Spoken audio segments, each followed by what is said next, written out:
지난주에 교회가 무엇하는 곳인가 하는 질문을 여러분에게 드리면서 교회는 실패와 고통이 있는 사람이 예수님께 돌아와서 새 힘을 얻고 치유를 받아서 새로운 삶을 살아가게 하는 능력 있는 곳이 교회다. 그렇게 말씀을 통해서 결론을 내렸습니다. 오늘은 여러분에게 좀 이런 질문을 좀 드리고 말씀을 듣는 시간을 갖도록 하겠습니다. 여러분, 인생 살기가 힘드시죠? 전혀 행복하다는 얼굴로 지금 저를 쳐다보고 있는데 참 힘든다라는 표정과 힘들다라는 말을 전 많이 듣고 살고 있습니다. 고통스러운 날이 많습니까? 행복한 날이 많습니까? 또 지금 사는 형편과 지금 사는 환경에 여러분 만족하고 살고 계십니까? 저는 이 말을 여러분들 자체가 좀 스스로 내 자신이 왜 이렇게 내가 힘들지? 내가 왜 이렇게 내 고통스러운 일들이 많을까? 하는 이런 질문을 해야 하나님이 나에게 다가오셔서 질문을 해답해 주시는 하나님의 은혜가 우리 속에 있게 되는 것입니다. 왜 많은 사람들이 만족할 만한 세상이라고 대답을 하지 못하는 걸까? 예수님께서 우리에게 오셔서 나에게 어떻게 조치하여 주실까? 힘들어요, 예수님. 그럼 예수님이 나에게 다가오셔서 어떤 해답을, 어떤 방법을, 어떤 처방을 나에게 내려주실까? 오늘 여러분 그 해답을 받아가지고 가시는 여러분들이 되시길 바랍니다. 오늘 그런 하나님의 응답이 여러분 속에서 이루어지면서 고통 속에서 또 고난 속에서 또 문제 속에서 하나님 말씀으로 해방되는 그런 하나님의 길이 열려지기를 간절히 바랍니다. 어느 분이 세상 살기가 너무 힘들어서 늘 불만을 가지고 살아갑니다. 그래서 하나님께서 그에게 환상을 보여주셨는데 그 환상 중에 모든 사람들이 십자가를 뒤에 짊어지고 어디론가 계속 줄을 이어서 사람들이 걸어갑니다. 근데 그 십자가가 어떤 사람은 큰 십자가를 짊어지고 또 어떤 사람은 조그만 십자가를 짊어지고 가더랍니다. 그래서 그 사람들을 따라서 한참 길을 따라갔는데 앞에 큰 강이 가로막혀 있어서 사람들이 주춤주춤하고 있을 때 예수님이 그 강 앞에서 팔을 딱 벌리고 십자가를 지고 온 사람들에게 그 십자가를 받아가지고 큰 저울을 하나 옆에 놓았는데 그 십자가를 받아서 저울 위에 옮겨놓고 사람들이 몇 킬로 다 보여주는 거예요. 그리고 모든 사람들이 지고 온 십자가를 저울에 놓고 달고 저울에 놓고 달고 저울에 놓고 달고. 근데 깜짝 놀란 건 큰 십자가를 지고 그 십자가를 저울에 놓고 무게를 단 키로수와 조그만 십자가를 지고 그 짊어지고 온 그 저울에 단 십자가의 무게가 똑같더랍니다. 자기가 생각할 때는 나는 왜 이렇게 큰 십자가를 짊어지고 난 무거워 죽겠다고 땀을 뻘뻘 흘리면서 세상을 살아가는데 조그만 십자가를 지고 가는 사람들을 보면 너무 행복해하고 그리고 부러웠는데 글쎄 큰 십자가의 무게나 조그만 십자가의 무게나 똑같은 무게로 그 십자가의 무게가 같았다라는 거예요. 그는 자기 인생을 쳐다보며 한탄하고 괴로워하고 한숨 쉬고 왜 나만 이렇게 힘들게 사냐? 저 사람은 행복하겠다. 저 사람 부모님 잘 만나서, 저 사람은 장가 잘 들어서, 저 사람은 참 하는 일이 잘 돼. 참 재수가 좋은 사람이야. 하면서 세상에 많은 사람들을 쳐다보면서 그의 마음속에 다 부러움의 대상이고 그들은 십자가가 가벼운 십자가고 자기는 십자가가 무거운 십자가인 줄 알았는데 그 십자가가 똑같은 같은 무게로 십자가였다는 거예요. 예수님이 그에게 십자가를 다 놓은 그 무게를 바라보는 그에게 하시는 말씀이 내가 보았느냐? 세상의 모든 사람은 차별이 없다. 똑같은 십자가다. 근데 문제는 내가 그 십자가를 지고 무거워하는 것이 바로 내 문제지 십자가 문제가 아니다. 세상에 많은 문제가 바로 내 문제지 세상의 문제가 아니라는 겁니다. 재수 없다고요? 아닙니다. 난 부모님 잘 만났다고 잘못 만났다고요? 아닙니다. 난 왜 이렇게 어려운 환경만 다? 아닙니다. 문제는 내가 어떻게 그 환경을 대처해서 하나님 앞에 신앙으로 기도로 하나님의 은혜로 그 문제를 해결해 나갈 수 있느냐라는 겁니다. 어저께 김경수 박은양 신랑 신부가 이제는 어제부로 아저씨가 됐습니다. 오늘 아줌마 아저씨가 이제 여기 와 앉았는데 여러분 박수 좀 한번 쳐주십시오. 아줌마 아저씨가 된 박수. 아줌마 아저씨가 된 축하드립니다. 그들에게 주례사를 통해서 비결을 말씀해 드렸어요. 한쪽 눈을 감아라. 세상은 힘들다. 왜 나만 어려우냐? 세상은 어렵다. 왜 나에게 이렇게 힘든 세상을 살게 만드냐? 그렇게 살지 말고 한쪽 눈을 감아라. 윙크하라 그거는 말이에요. 힘든 것을 바라보면 질끈 눈을 감아라. 좋은 것을 보면 그쪽 눈으로 쳐다봐라. 단점을 감아라. 그리고 장점을 보아라. 이것이 바로 세상을 살아가는 삶에 하나님과 동행하는 사람이 가지고 있는 지혜입니다. 사람이 그렇게 할 수 있을까요? 어려운 일은 눈을 질끈 감고 좋은 일만 쳐다보고 이거 내가 가능할 수 있을까요? 이거 조절됩니까? 사람의 힘으로는 도저히 할 수가 없습니다. 이론은 가능합니다. 어떤 사람이 나 바다 위를 걸어갈 수 있다고, 나 바다 위를 걸어갈 수 있다고 그래요. 대단하다. 여기 예수님이 계신가 보다. 그리고 바다 위를 어떻게 걸어갈래? 그랬더니 한쪽 다리가 빠지려고 하면 한쪽 다리가 빨리빨리 하면 된다고. 그렇게 이론은 가능합니다. 그러니까 실제적은 가능하지 않습니다.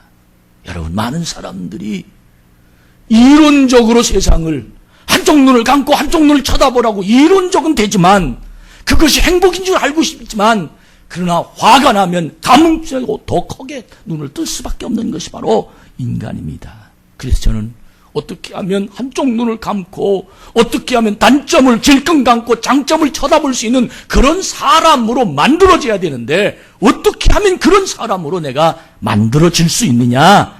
그것이 바로 우리 한번 따라합시다. 예수님께로 와서 좀 큰 소리로요. 예수님께로 와서 그분의 힘을 받아야 된다.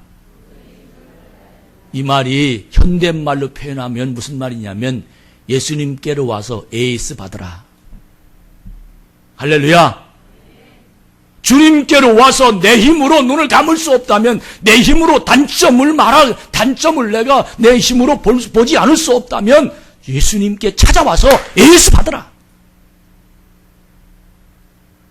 신앙은 텐션이라는 말을 전 수도 없이 외쳤습니다. 이 텐션이라는 말은 무슨 뜻이냐면 긴장하는 겁니다. 내 자신이 하나님 말씀을 놓칠까봐, 내 자신이 기도줄을 놓칠까봐, 내 자신이 사랑을 할 수 없을까봐, 내 자신이 하나님 앞에 예배 드릴 수 없을까봐, 내 자신이 언제나 하나님 앞에 서서 내가 하나님 말씀을 붙잡으려는 안간 힘을 쓸 수 있는 사람이라야 신앙은 하나님이 그를 통해서 역사할 수 있는 능력의 삶을 삽니다. 이 말이 무슨 뜻이냐면 신앙은 언제나 내 자신이 긴장하고 있으면 주님이 나를 도와주십니다. 주님이 나에게 에이스해 주십니다. 저는 324장 찬양을 너무 좋아하고 이 찬양을 한때는 정말로 많이 불렀던 생각이 납니다. 할렐루야. 너무 힘들고 마음으로는 이해해야 되는데 생각으로는 내가 용서해야 되는데, 내 머릿속에서는 내가 이러면 안 되는데, 그러면서도 내 자신이 해결할 수 없는 내 마음, 주님은 그런 자에게 나를 오라고 하십니다. 어디든지 와서 와라. 주님이 나를 부르십니다. 주님께로 가면 주님이 나를 AS해 주십니다. 나에게 그 상황을 이길 수 있는 힘을 주시고, 나에게 하나님의 놀라운 은혜로 하나님의 길을 따라갈 수 있는 복 있는 사람으로 우리를 만들어 주시게 될 줄로 믿습니다. 히브리서 12장 2절에 보면 믿음의 주요 온전케 하시는 이인 예수를 바라보라. 그렇게 우리 주님은 주요 온전케 하시는 이인 예수님을 바라보라고 말씀하고 이렇게 우리에게 가르쳐 주시고 계십니다. 미국에 아주 유명한 화가인 터너라는 화가가 있었습니다. 오늘 교회학교 부장님이 오셔서 교회학교 선생님에 관한 광고를 하셨는데, 이분이 교회학교 선생님이셨습니다. 그는 열심히 교회에 나가서 아이들을 가리키는 그 즐거움이 얼마나 기쁘고 행복한지, 아이들의 신앙이 자라고 아이들이 예수를 만나는 그 모습이 얼마나 감사하고 기쁨이 있는지, 그가 정말 그림 그리는 것 거의 버금가게 아이들에게 가리키는 그 교회학교 선생하는 것이 그렇게 행복했었다고 말합니다. 그는 하루 한 폭의 큰 종이를 가지고 아이들에게 그림을 그리기 위해서 도화지를 놓고, 그리고 물감을 갖다 주면서 여기 교회학교 아이들에게 다 여기 너희들이 그림을 한번 그려봐라. 너희들이 와서 그리고 싶은 대로 그려봐라. 그랬더니 뭐 초등학교 1학년짜리, 6학년짜리, 3학년짜리 유치부 아이들 와가지고 큰 백지에다가 자기가 그리고 싶은 대로 다 그리는 거예요. 근데 쳐다보면 사실 이게 그림이 될 수가 없죠. 낙서판 비슷한 그런 도화지가 되고 맙니다.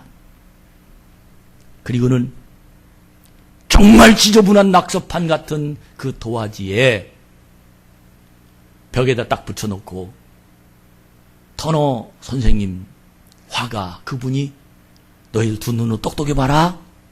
그리고는 몇 가지 그림을 낙서판처럼 만들어 오는 그 도화지에다가 그림을 딱 그려 놓습니다. 그랬더니 그 그림이 너무 아름답게 그려져. 낙서판 같은 그 그림 도화지에 전공자인 화가가 거기에다가 그림 몇 가지를 그려 놓았는데 그 그림이 그렇게 아름다운 그림이 되고 맙니다. 그래서 그 그림을 거리에다가 전시해 놨습니다. 지나가는 사람마다 야, 그림 멋있다. 그 말을 듣고 그 그림을 전시장에다가, 돈을 받고 파는 전시장에다가 이 그림을 딱 붙여놨습니다. 그랬더니 모든 사람들이 이 그림을 도대체 이렇게 순진하고 더럽혀지지 아니한 원시적인 기능을 발휘한 그림을 도대체 누가 그린 거냐? 세간의 이슈가 되었답니다. 그때서 그 그림을 전시장에 내 팔았는데 많은 사람이 사가겠다고 야단법석이 일어나서 엄청난 값을 받고 그 그림을 팔았다라고 이야기합니다. 여러분, 무슨 뜻인지 여러분 아마 잘 이해가 됐을 겁니다. 어린이들이 장난으로 그린 그 캔버스에 선생님이 몇 개 그려 넣어서 위대한 그림이 되었다, 이 말입니다. 왜 이런 이야기를, 왜 이런 상황을 주일학교 아이들에게 선생님이 그 모습을 보였을까요? 인생은 주일학교 학생과 같아서 인생에 다가오는 문제를 해결을 못한다고 온갖 그림, 온갖 인생의 실패, 온갖 인생의 삶 다 그려놓고 눈물을 흘리면서 내 인생 끝났다고, 실망이라고, 절망이라고, 난 포기하고 싶다고 그렇게 괴로워하는, 눈물 흘리는 그들에게 예수님께 한 번 와서 내 인생의 그림을 그려주면 그의 인생은 걸작품이 된다. 믿으시면 아멘. 하나님이 하십니다. 하나님이 나의 삶을 그렇게 역사하신다는 겁니다. 여러분, 인생의 삶, 잘못 그린 그림 때문에 탄식하지 말고 아무리 형편없는 그림을 그려놓아도 걸작품을 만들어주는 주님이 계시다는 것을 잊지 말고 오늘 또 수고하고 무거운 짐진 자들아 다 내게로 오라. 내가 너희를 편히 쉬게 하리라는 주님 말씀을 기억하면서 하나님의 성전에서 주님 만나는 놀라운 계기가 되기를 주의 이름으로 축복합니다. 오늘 이 화가 터너는 교회학교 선생님으로서 많은 학생들에게 하시는 말씀이 우리의 상처받은 마음도 하나님께서 이렇게 손을 대시면 이렇게 아름답게 변화된단다. 학생들은 그 말에 감동이 되어서 하나님 내 인생을 손대 주십시오. 그렇게 기도하면서 새로운 삶을 시작하는 은혜를 받았다라고 말합니다. 인생의 시련을 만났을 때 난 이 시련을 어떻게 극복할 거라고 수없이 많은 방법을 동원합니다. 내가 이 머리, 이성, 감각, 그리고 때로는 여러 가지 모든 사람을 만나고 내가 어떻게 된다 이런 물질주의, 돈이 있어야 된다는 이 물질주의 장막에서 그 문제를 해결하려고 아무리 몸부림쳐봐도 이 문제는 해결되지 않습니다. 우리 한번 따라합시다. 이럴 때 하나님을 보자. 하나님을 보자. 너 왜 그렇게 사냐? 아무리 책망해도 소용없습니다. 난 왜 이렇게 힘이 없나? 아무리 자기 자신을 한탄해도 그는 해결의 길이 없습니다. 어떻게? 하나님을 보자. 하나님 앞에 살아가자.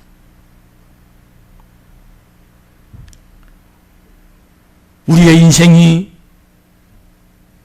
정말로 망가지는 그런 수없이 많은 어려움 속에 있다 할지라도 하나님께로 다가가 내 인생을 하나님 만지기 시작하면 나에게 새로운 꿈을 주시고 인생의 화폭에 손을 대주셔서 나를 멋진 걸작품으로 완성시켜 주시는 하나님의 큰 승리가 일어나게 될 줄로 믿습니다. 여러분, 이 세상의 걸작품이 되도록 하나님이 내 인생, 내 삶을 내놓았지 걸작품이 되지 않는 형편없는 그림으로 내 인생을 하나님이 내놓지 않으셨습니다. 하나님 날 이 땅에 보내실 때 걸작품이 되도록 하나님 날 보내셨다는 사실을 깨닫고 하나님 앞에 섭시다. 하나님 날 만드실 것입니다. 혹 실수했거나 실패했다고 생각하는 분이 계시면 주님에게 내 인생을 내드려서 그분으로 인하여 나의 인생을 고쳐서 더 좋은 삶으로 바꿔가는 하나님의 기적이 여러분에게 임하기를 주의 이름으로 축복합니다. 오늘 본문의 말씀, 아브라함의 말씀입니다. 아마 이 내용과 똑같은 그런 이야기입니다. 아브라함은 우리와 같은 사람입니다. 엘리야도 우리와 성정이 같다고 말했습니다. 그러나 그들이 기적을 일으켜 세상을 삽니다. 아브라함도 우리와 똑같은 사람입니다. 그런데 그가 믿음의 조상이 되었습니다. 저는 가계의 저주를 끊으라는 책의 저자가 어떻게 하면 우리 가문의 저주가 대대로 우리 가문이 왜 이렇게 저주받는 가문이 됩니까? 왜 이렇게 할아버지, 증조할아버지 아니면 내 아들, 내 손자 왜 이렇게 내가 안 됩니까? 그런 고통받는 그 가문을 향하여 그건 바로 저주가 흐르고 있기 때문이다라고 말하면서 그 저주를 끊는 방법을 그는 이렇게 말하고 있습니다. 기도하라. 기도하되 응답받을 때까지 해라. 한두 번 하고 끝나는 것이 아니라 내 가정이 하나님께서 인도하실 때까지 기도하면 하나님은 내 가정을 축복의 전당으로 반드시 바꿔줄 줄로 믿는다. 사랑하는 여러분, 많은 사람들이 하나님 말씀을 듣고 살고 싶긴 하지만 끝까지 하질 못합니다. 자기가 당하는 그 환경을 벗어나려고만 하지 그 환경을 이겨내려고 생각하지 않습니다. 환경은 피해가는 것이 아니라 환경은 정면으로 도전해서 이겨야 그 환경을 극복할 수 있습니다. 우리 하나님은 지금 나에게 말씀하십니다. 내게로 오라. 내가 너를 새로운 삶으로 인도해 줄 것이다. 아브라함이 감당할 수 없는 그런 고통 중에 있는, 그리고 새로운 삶을 꿈을 꾸는 75세 때 하나님이 그를 부르십니다. 창세기 12장 1절부터 3절까지 말씀 보는, 너는 너의 고향과 친척과 아비집을 떠나 내게 보여줄 땅으로 가라. 그리고는 아브라함에게 보장을 한, 너를 축복하는 자를 축복하고 너를 저주하는 자를 내가 저주할 것이다. 그렇게 아브라함에게 확신을 주시면서 아브라함을 부르십니다.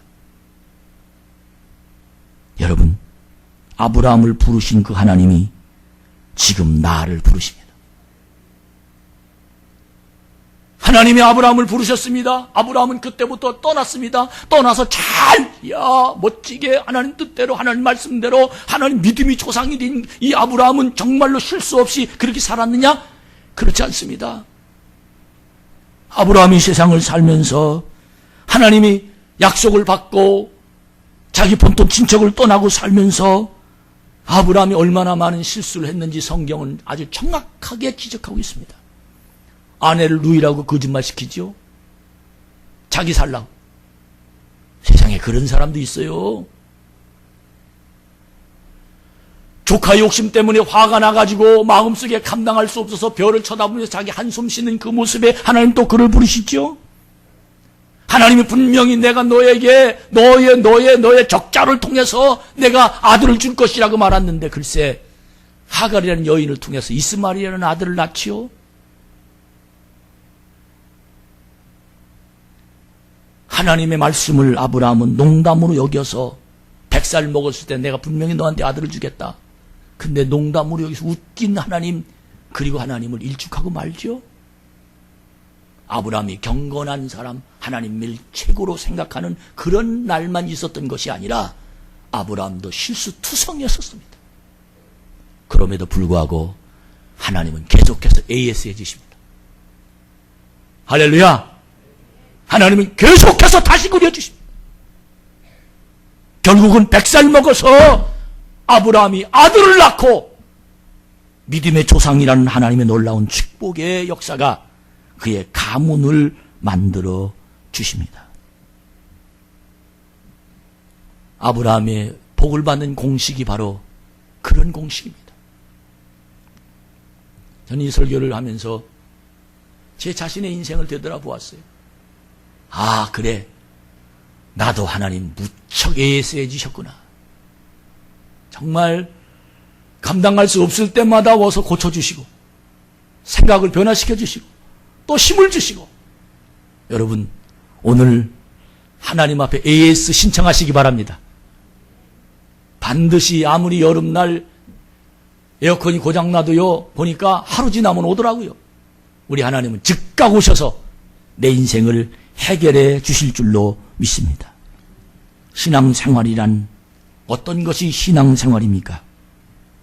아브라함처럼 실수투성이고, 그리고 아브라함처럼 하나님 말씀을 사실은 믿지 못해서 자기 생각대로 걸어가 그런 세상을 살았지만, 그러나 신앙생활이란 어떤 것이냐면 아브라함이 갈대아 우르 자기 본토 친척을 떠나라고 할 때 하나님이 그를 부르실 때 그 음성을 들은 사람이어야 신앙생활을 할 수 있습니다.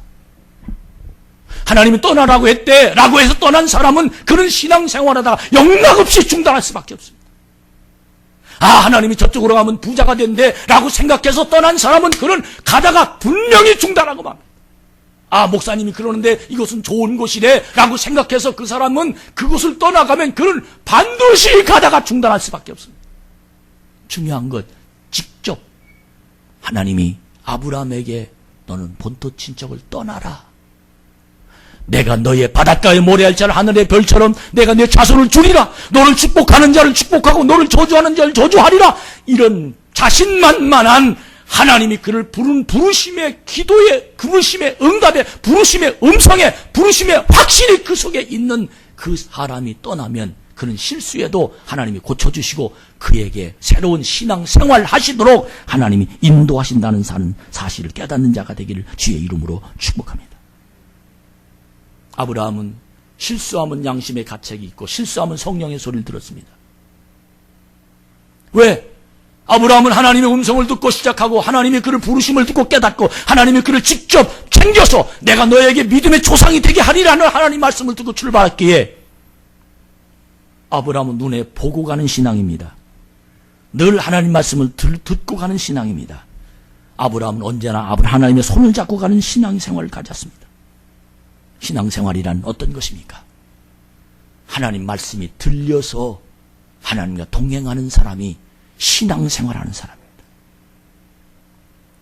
이 길은 생명의 길, 이 길은 영광의 할렐루야. 나를 구원하신 주님이 십자가 지고, 이 말이 무슨 뜻입니까? 어떻게 이 찬양을 그리 마음속에서 감동 있게 할 수 있습니까? 하나님이 나를 부르셨다. 난 하나님 만났다는 거예요. 하나님 날 여기까지 오라고 하셨다는 거예요. 그 길이 어떤 어려움이 다가온다 할지라도 나를 구원하신 그 분이 가셨기에 이 길은 영광의 길이라는 겁니다. 이 길은 승리의 길이라는 겁니다. 이 길이 하나님과 동행하는 그 길을 따라가면 반드시 하나님이 나에게 새로운 삶을 주시는 하나님의 은혜가 우리를 주관하는 그런 길이라는 사실을 아는 사람은 하나님과 동행하며 세상을 따라갈 수 있는 능력이 그에게 일어나게 된 줄로 믿습니다. 오늘 이 자리에 말씀을 듣고 마음에 나는 믿음으로 순종하리, 나는 하나님 말씀으로 살아갈 거야, 이렇게 단단히 마음을 잡고 길을 쫑긋 마음을 활짝 열고 아멘하여 은혜로 받아들이는 사람은 지금 우리가 드린 이 길은 생명의 길, 이 길은 영광의 길, 비바람이 앞길을 막아도 나는 가리라, 그렇게 자신만만하게 내 인생을 슬퍼하며 괴로워하며 불만하며 불평하며 그렇게 살지 않고 하나님이 나에게 약속한 그 길을 향해서 자신만만하게 세상을 걸어가는 하나님의 사람이 될 줄로 믿습니다. 내가 하고 있는 사업이 안 돼도, 내가 다니고 있는 직장이 힘들어도, 내가 다니고 있는 교회가 내 마음에 들지 않아도 분명한 건 여기에 하나님이 인도하신다. 할렐루야! 우리 가정이 좀 어려워도 하나님이 날 부르셨다고 믿으면 그것을 통해서 하나님 역사하십니다. 이것이 바로 믿음입니다. 아브라함이 본토 친척을 떠난 것은 분명한 목표와 표대를 향해서 하나님이 그의 부르심을 귀로 들었고 마음으로 느꼈고 저분은 분명히 하나님이시다, 하나님 나에게 이렇게 말씀하셨다, 확신이 그에게 있기 때문이었습니다. 실수할 수 있습니다. 불평을 할 수도 있습니다. 그러나 그대로 주님 앞에 가지고 나오면 하나님은 그를 고쳐주십니다. 하나님은 그를 만들어주십니다. 그에게 새로운 하나님의 걸작품으로 100세가 되어서라도 기적으로 아들을 주시는 능력을 하나님은 언제나 예비하고 있다는 사실을 깨닫는 자가 되기를 축원합니다. 할렐루야! 하나님의 믿음이란 바로 이런 겁니다. 이 세상에 영어 중에 최고 잘하는, 전 세계 사람들이 최고 잘하는 영어가 어떤 영어냐면 코카콜라입니다. 미국 가면 코카콜라라고 말하지 않고 콕이라고 해요. 콕. 세븐업, 콕. 사이다 보고 세븐업을 콕이라고, 콕. 이 코카콜라란 유엔에 가입한 회원 국가보다 더 많은 국가가 코카콜라를 먹고 마시고 있다는 겁니다. 이 코카콜라를 만들어낸 사람이 훌륭한 사람이냐? 아닙니다. 실패한 사람이었습니다. 그 사람은 술 주정뱅이였습니다. 알코올 중독에서 밤마다 정신이 도른처럼 하하호호 하면서 심지어 술 먹고 돌아오다가 자동차 사고도 수없이 많이 났고, 돌아오다가 전봇대에 부딪혀서 코뼈도 부러졌고, 옷을 입고 가면 그 속에 들어있는 거 다 탈탈탈 털리고 들어오는 정말 너무 어처구니 없는 인생을 산 알코올 중독자, 그 사람이 바로 코카콜라를 만든 사람입니다. 어느 날 만취해서 집으로 돌아오는데 갑자기 천둥 소리같처럼 왕탕 우당탕탕탕 하면서 자기 귀에 들리는데 큰 소리로, 벼락같은 소리로 네가 지금 돌이키면 새 사람이 되거니와 지금 돌이키지 않고 이대로 있으면 너는 멸망한다 하는 소리가 그의 귀에, 그의 가슴에 들리기 시작하는데 너무 무서워서 견딜 수 없더랍니다. 그래서 그 자리에 무릎 꿇고 누구십니까? 나는 네 아내가 기도하는 하나님이다. 그 하나님의 소리를 듣고 집에 돌아가서 아내에게 여보. 그러니까 아내가 깜짝 놀라서 저 사람 또 술 먹었구나. 그게 아니야. 나 당신이 믿는 하나님, 당신이 기도했던 하나님 나한테 호령했어. 그래서 내가 지금 변화받지 않으면 난 평생 희망이 없다고 말했어. 오늘부터 내가 변화받으려고 그래. 나 결심했어. 그런데 결심은 했는데 걱정이 생겼어요. 그 걱정이 뭐냐면 그가 지금 맥주집을 해서 그가 많은 사람에게 돌아오고 그리고 맥주집을 경영하면서 사람들에게 아편도 팔고 이렇게 해서 돈을 벌고 먹고 사는 겁니다. 근데 변화받으면 내가 뭘 먹고 사냐? 이게 걱정이야. 변화받아도 내가 새로운 사람이 되어 사는 건 좋은데 나 할 수 있어. 나 하나님이 당신이 믿는 하나님 나 그렇게 말하겠으니까 할 수 있는데 내일부터 그럼 당장 가게 문 닫고 그러면 나 뭘 먹고 살아? 아내와 남편이 둘이 성전에 나와 기도하고 엎드립니다. 후히 주시고 넘치도록 주시는 하나님 지혜를 주시옵소서. 그때 남편이 머리가 좋답니다. 남편이 응답을 받는데 어떤 응답을 받느냐 하면 알코올은 없고 먹으면 술처럼 독소는 뭐 없나? 이런 생각이 딱 들더랍니다.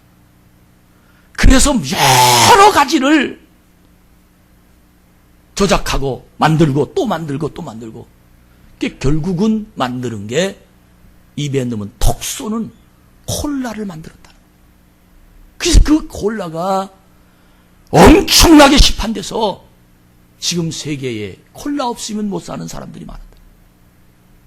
여러분, 저는 이 내용을 코카콜라라는 사람이 어떻게 주님을 만난지, 어떻게 코카콜라를 만들었는지를 읽으면서 하나님 감사합니다. 하나님 감사합니다.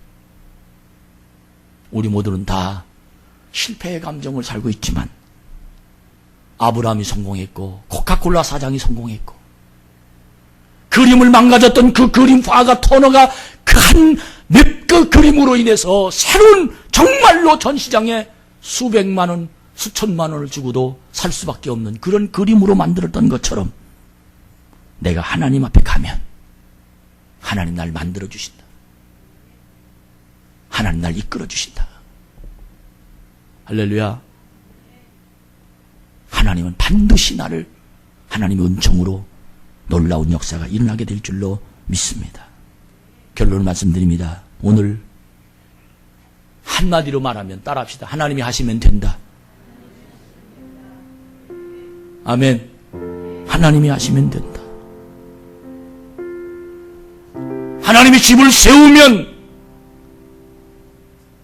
하나님이 집을 세우면 집이 된다.